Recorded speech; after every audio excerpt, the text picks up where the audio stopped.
আওয়ামী লীগের পুনর্বাসনের বিরুদ্ধে বিশাল বিক্ষোভ মিছিল করেন ভোলার মনপুরা উপজেলার ১ নং মনপুরা ইউনিয়ন বিএনপি।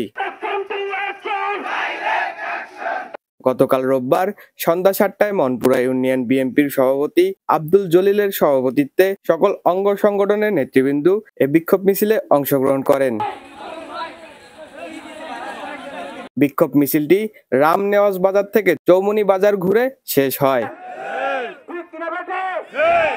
সে সময় বক্তারা আওয়ামী লীগ আমলের দুঃশাসনের কথা তুলে ধরেন।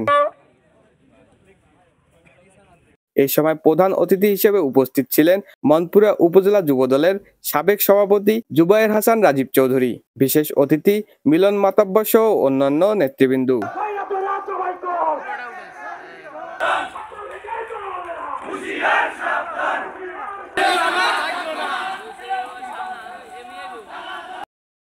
পক্ষ থেকে বিএনপির সভাপতি আলা শামসুদ্দিন বাচ্চু চৌধুরীর পক্ষ থেকে এবং মফিজুর রহমান মিলন মাতাব্বর পক্ষ থেকে আপনাদেরকে জানাচ্ছি আন্তরিক অভিনন্দন ও শুভেচ্ছা।